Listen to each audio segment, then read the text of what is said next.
You can call 973-761-6116. That's 973-761-6116. Or go to twotongues.org to register. That's TWOTOWNS.org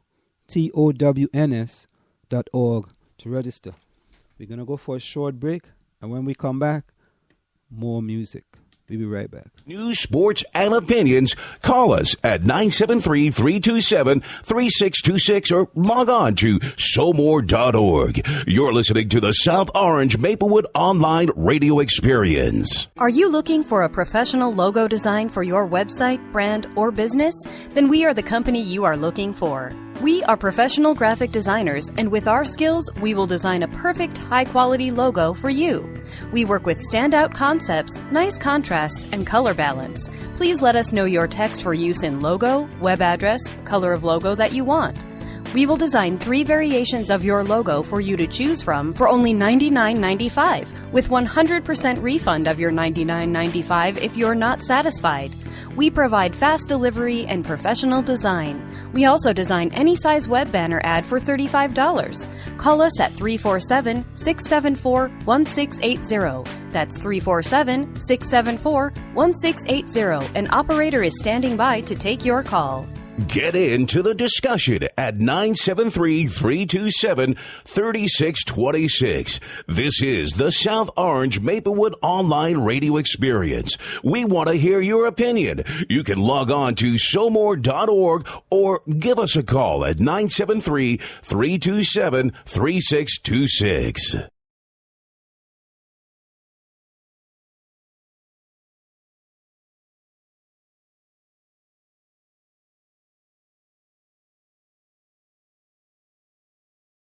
Them run faster. How about training to run a marathon or just run faster in your respective event? Maybe you just want to learn to run properly and lose weight in the process.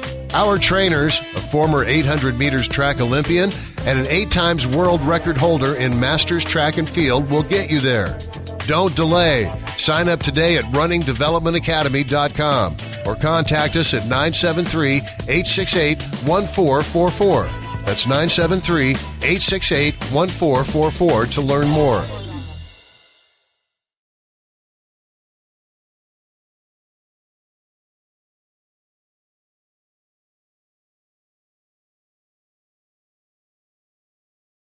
Clybourne Park, Fridays and Saturdays, November 7th, 8th, 14th, and 15th at 8 p.m., and Sunday, November 9th at 2 p.m.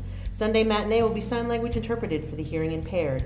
All performances at the Bergdorf Center for the Performing Arts, 10 Duran Road, Maplewood. Adult tickets, $20. Student senior, $15. For tickets, call 973-761-8453 or visit our website, www.thestrollers.org.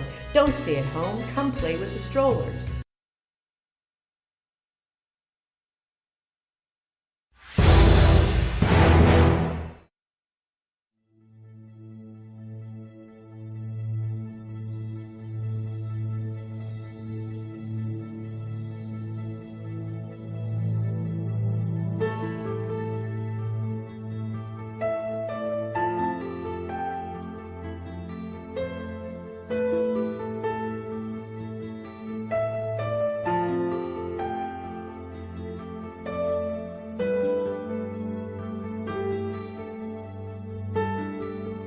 When other people tell their history, they come across as being patriotic. When other people talk about where they came from and who they are and what their history is, that's called patriotism. But when African Americans do it, or when black people do it, they're labeled as being militant. They're called rebels. They're called Afrocentric. So that's the big difference. Our history, for some reason, it becomes offensive to people. So we have to stop being afraid to tell what our true history is.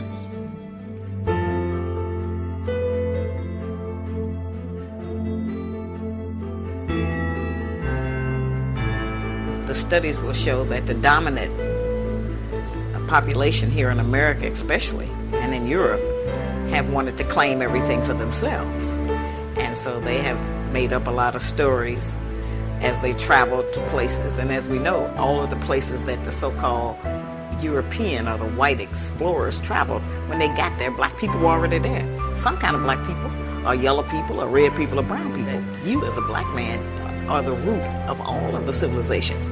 Every body they've ever found, every tomb they've ever raided, whatever it was, they found something symbolic of the black man, either our features, your nose, your mouth, your head, the way we looked, our hair, even braids, everything. The makeup of a human being's self-esteem, self-image, and self-concept is not only based upon one's family history, but it's also based upon one's racial history. So when you look at the self-esteem of black people and black children, you can rest assured that at least 50% of how high or how low it is contingent upon positive information that they know or don't know about who they have been in racial history. And over the last, I would say, 1,000 years, there has been a protracted effort and an ongoing effort by those in power, the European powers especially, to make sure that what we have done as an indigenous, or what we call autochthonous peoples, Earth's autochthonous peoples, is erased irrevocably from the minds of all our people. Only a people who haven't learned how to respect themselves will let someone suggest themselves that they forget about their history. If you know yourself, there's no way that anybody could ever do the things to you, or would you do the things to you and yours that we find ourselves doing. So that, and in many ways, According to Dr. Ben, the original name of Africa was Alkebulan. Africa, the whole continent, was also called Ethiopia. As a matter of fact, the Atlantic Ocean was called the Ethiopian Sea. So there were several different names. Africa was really described by different tribes. It wasn't a whole monolithic society, but eventually they named Africa after a European. Africa was not called Africa. It's actually named after the one who actually conquered the Carthaginian Scipio Africanus. So they usually, the Roman types of system is that the conquering general gets to name the region he conquered. He gets his name to be placed on that region. So Scipio Africanus they named a certain terrain after him. So everybody just said, well, let's call it Africa or Africanus. But if you look to Dr. Ben's work, you'll find that it was called Kush, and you'll find it was called Alkebulan. It had many names: Ethiopia, which is essentially Greek, but a whole continent was once known as Ethiopia. It's terrible, about just where math came from. All of the pictures that they've shown out of Africa, they've never really educated the Americans, white or black, about what really goes on in Africa, what some of the cities are really like, and that we're not running around over there with Tarzan. If you want to convince a group of people that everything about them is negative, what you have to do is tell them where they're from is a negative place, and this is what they've done to black people. They say, black people, you're negative, you're bad, because Africa is negative and Africa is bad. So the images that we have of Africa, we always see the underbelly. We always see the propaganda. We always see the warfare, but they never show the other side. One of the things that I've discovered about conquered people is that most conquered people have had their ancestral memory erased. And they only know what missionaries or enslavers have taught them. And usually it's negative. there is good, there is bad, there is advancement, and there is a lack of advancement in all cultures. The problem is that this society tends to want to show you the extended belly of a baby in Ethiopia. It wants to show you the negativity of Africa. People think Africa and Asia and Guatemala, Southern America, these places were all jungle.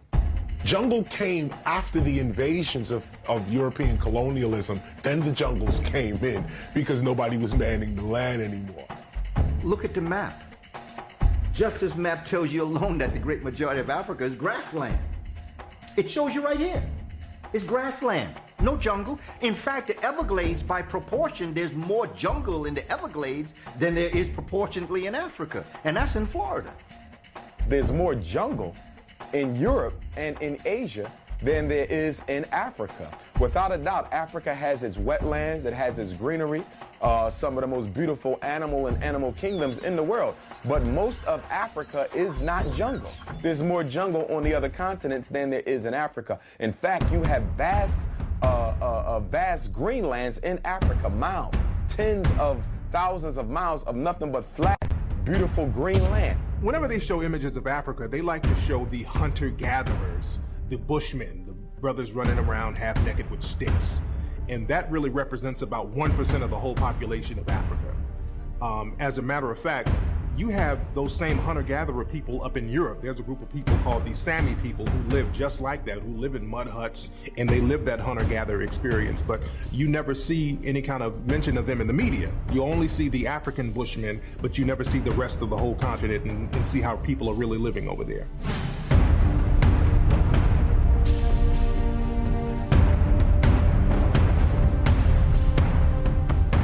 Whenever you look at old Tarzan movies, old cartoons from back in the 1920s and 30s, they would always show the cannibalistic African person dancing around in the jungle with a big pot, putting in missionaries, cooking them and eating them. And that's a major myth about Africa because there's no evidence of any kind of cannibalism going on in Africa. There is no evidence of cannibalism in Africa. In fact, if you read a book called Man-Eater, there's more references to Europeans eating each other in the cold than there is Africans eating each other in the warmth. Why are you going to have a need to eat each other when the Creator and the Son has given you mango and peanuts and food to eat that comes to you plentifully? There's no evidence of it, but again, to denigrate Africa and Africans, they have to create an image that people... There's so many fallacies about African people and African history and culture, and cannibalism is one example. Based on my study, I found more evidence of cannibalism practiced among Europeans in Virginia in the 1600s. There are documented cases of the first settlers coming to Virginia from England, coming here in fall and in the dead of winter and not having enough supplies to see them through that season. So there's documented instances of people exhuming the bodies of the dead and eating them. There's one particular instance, I forget the gentleman's name, but actually I read this in a National Geographic magazine about a man whose wife died and he kept her death a secret so that he could eat her corpse and survive. It's weeks like this when you do have to ask, what is going on? Yeah. What is going on, Ferguson, Missouri? You know what I'm saying? Well, what's going on in America and has been going on for a long time is, this country, one of our original sins has been racism and slavery, and we still haven't figured out how to solve that problem. Slavery, was around for 400 years, and then we went into a period of Jim Crow, which was basically an extension of that. And in many ways, the legal system, the criminal justice system, has found ways to perpetuate criminal justice system and how it's basically, in so many ways, crushed black and brown communities for a long time. And it's been a pretty straight continuum from slavery through now to where black and brown people are just treated differently in this country, particularly when it comes to criminal justice, particularly when it comes to incarceration and the war on drugs. And add to that the fact that we've given our police these military-style weapons, and it's a mess. It's a mess. But this is not new. These military-style weapons are only exacerbating it. But this was happening with Bull Connor, in the 60s. So it's happening with lynchings well before the 60s. Hello, my friend. Where, there were all kinds of extra legal ways for black folks to get killed and for black bodies to not be valued in this country. And that hasn't really changed enough. And so we see things like unarmed black men getting shot on a regular basis. It's like every 28 hours I saw the statistic that there's some cop or vigilante that kills an unarmed black man. And so when that's happening, it just shows you that we still have a long way to go. And, you know, we can do better. And hopefully we will.